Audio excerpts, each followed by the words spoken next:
Hi, Mystery Recapped here. Today, I'm going to explain an Australian science fiction film called Other Life. Spoilers ahead, watch out, and take care.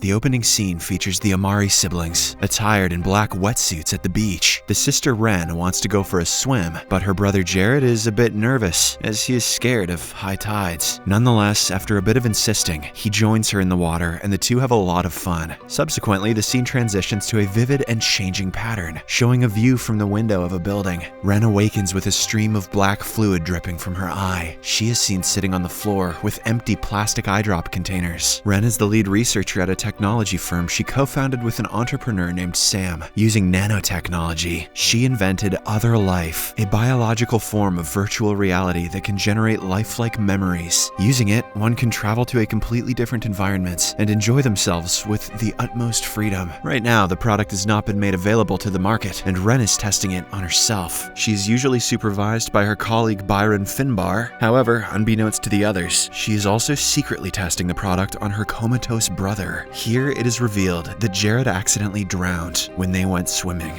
Ren managed to save him, but by that time, extensive damage had been done to his brain. From that day on, she has been blaming herself for her brother's condition. In the next scene, Ren is seated with the drug administration team, and one of the interviewers remarks on her outstanding academic achievements, which ceased 4 years ago. Ren claims it was caused by an accident where her brother almost drowned. The panel considers Other Life to be a challenging technology to classify, but Ren describes it as a form of biological software rather than a drug. In other words, it's like a really good drug. She explains that it allows one to program new experiences that are chemically indistinguishable from reality. The interviewers also bring up Ren's father, who had previously expressed concerns about the potential dangers of prolonged exposure to her technology, including the risk of seizures and brain death. Ren acknowledges that there are risks because an abuse of any substance, whether it be an apple or what, can be dangerous. That's true. Too many Apple products and you become a dork. Later, Ren is experimenting with a snowboarding experience in which she climbs a snowy mountain and descends down. However, the program suddenly goes through a technical issue, which causes the whole experience to repeat. Upon awakening, Ren discovers that she has been immersed in the Other Life world for 6 days already. Despite encountering technical glitches, she remains optimistic about fixing them and believes that Other Life will be a popular product in the future. On the other hand, the entrepreneur, Sam, is pitching the Other Life concept to investors, assuring them that the product can be marketed as a near instantaneous experience that can last for days. All of our customers are going to shit themselves. Literally, it's going to be great. After the meeting, Sam and Ren have a disagreement about the future direction of the company. Ren is dealing with a lot of problems, and in the midst of it all, her romantic relationship with a coworker named Danny suffers due to her lack of time. Later that night, Ren and Byron successfully identify the error in the code and test the revised version without any further issues. It appears that she has completed 482 tests. Each one of them corresponds to approximately 20 days in Other Life. A few days later, Ren returns to the hospital to test the Other Life on her brother once more, and this time,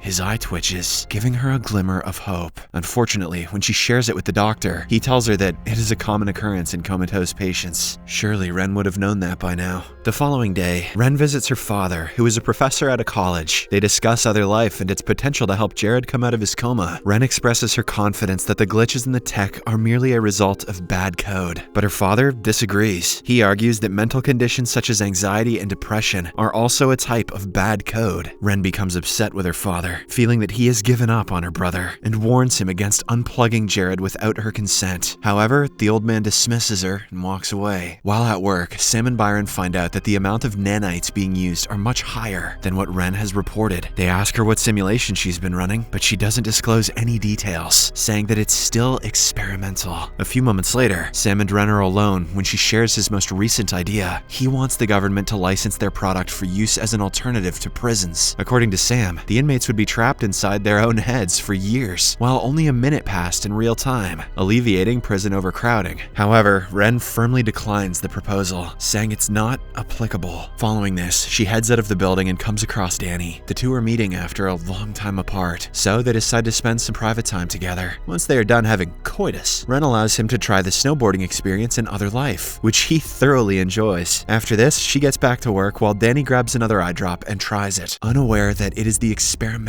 one she designed for Jared. This causes him to suffer from violent seizures, and when Ren notices this, she immediately calls 911. Unfortunately, Danny is unable to survive. In the next scene, when Sam finds out about the incident, he confronts Ren and angrily questions her about the experience that caused Danny's death. It appears that all of the experiences have been thoroughly tested and approved, except for that one. This causes a major backlash in the media, and the officials are on the verge of shutting down the company. However, Sam is not going to let that happen so easily. Using his influence and wealth, he strikes a deal in which the government agrees to drop all charges, and in exchange, Ren will have to spend 1 year of solitary confinement in other life. When the latter learns of this, she is furious that Sam went behind her back and commercialized this idea. However, for the sake of their company, she agrees to be a part of it. Following this, they all proceed to the testing room, where Byron administers the eye drop to Ren. The next second, she finds herself in a small room that consists of basic necessities of life, including bottled water, canned tuna, sleeping mat, tablet, pen, and a toilet. "That tablet better have mystery recapped," says Ren. Ren begins to spend her time working out, eating, and taking notes on her tablet. The room she is confined in also has a screen displaying the number of days she has spent there. For the first few days, Ren is depressed, remembering Danny and her brother from the past. But with each day that passes, she becomes more hopeful that she can still bring her brother back, using codes. Eventually, a year passes, and Ren expects to return to her real world. However, she crumbles when the confinement counter is reset to 001 without her release. This is when Ren realizes that the exit code has failed, prompting her to panic. She yells and breaks things around her in rage. "It's just one of those days!" Not long after, she discovers a gap inside the hatch, which she dislodges in order to make her way out. As Ren exits the confinement room, she comes across a storage area with food and water, as well as a monitoring room from which she was being watched. This makes her realize that she has been imprisoned in a real-world cell the entire time. Just then, a guard comes running towards her, but Ren is not going to stay in the confinement anymore. Hence, she steals a vehicle and flees the area. Outside, Ren notices a busy road with other life advertisements everywhere. Alarmed, she heads to her workplace, only to discover that it is empty. She then goes to the police station, where the officer shockingly reveals that Ren has been recorded as living in Italy for the past year. Upon hearing this, she attempts to explain that she is the co-founder of Other Life, and that she has been held captive in a cell for the past year. However, when they go to investigate the cell, it has already vanished. This makes the police suspicious about her story, so they simply ask her to go home. Feeling lost and unsure of whom to trust, Ren goes to the apartment she used to live in, but she finds someone else residing there. A short while later, Sam shows up and offers to take her somewhere safe, but Ren, who doesn't believe him anymore, runs away from there. She then seeks refuge with her trustworthy colleague Cass, who lets her in and provides her with food. After a while, Cass reveals that everyone assumed Ren had cashed out and left for Italy. It was apparently a rumor that the cunning Sam had spread, so as to not arouse any suspicion. At this point, Ren is having a hard time processing everything around her, but Cass finally gives her some good news. She discloses that Danny is actually alive. He never died, as the doctors managed to resuscitate him a week after Ren's imprisonment. That night, the couple finally reunites, and they promise to never leave each other again. Later, the trio heads to a restaurant where they discuss the events of the past year. Ren discovers that Other Life has become a major success and is currently being used for a variety of purposes, including long-term confinements. She then decides to get to the bottom of what happened, and Danny suggests that she go to the media and expose Sam. However, Ren says that she doesn't have any evidence against him. In the next scene, using Cass's ID card, Ren and Danny sneak into the Other Life building and start looking for her previous data. Inside, they come across Byron, who is also revealed to be one of the conspirators behind the whole scandal. Danny immediately restrains him, allowing Ren to search for the data. Shortly after, she manages to locate the hard drive, but by this time, Byron has already alerted security. The couple somehow manages to flee the scene, after which they get into a car. Along the way, Ren discloses that they will need a printer to prepare the chemical, but since all the Other Life offices in the city are on high alert, they cannot go there. Suddenly, she remembers that she had kept one at her father's home in the woods, so the couple quickly heads there. Upon arriving, they find the house empty, and Ren gets to work. She spends the whole night trying to prepare the chemical, and in the process, she falls asleep. The next day, Ren's father returns home, and she confides in him about everything. This time, the old man is willing to support her mission. Now, with renewed motivation, Ren gets back to work, and it doesn't take her much time to create a new, more advanced prototype of Other Life. Wasting no time, she drives to the hospital and administers it to her brother. Surprisingly, the chemical works, and Jared wakes up, making Ren very happy. However, her joy is short-lived as the poor guy suddenly starts having seizures. When the situation gets worse, a distraught Ren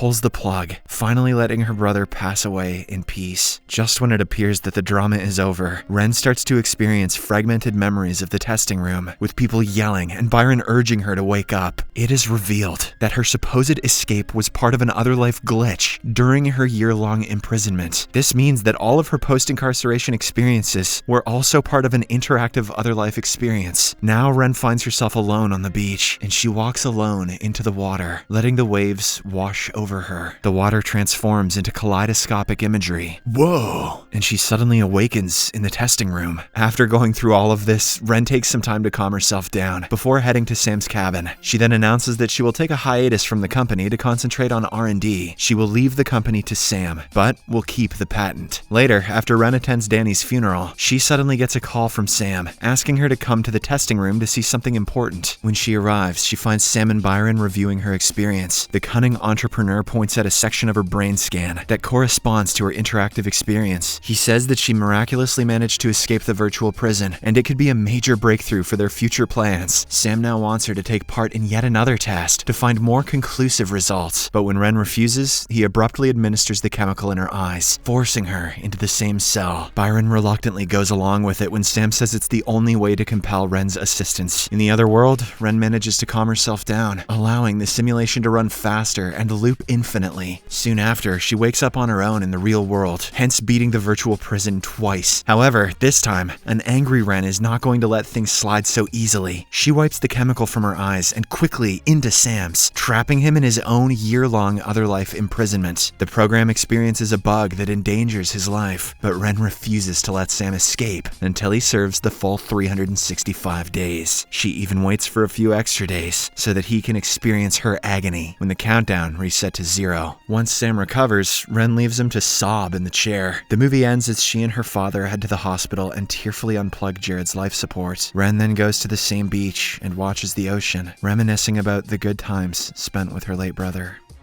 Subscribe for more videos like this, turn on notifications, and leave a like to help the channel out. Thank you for watching.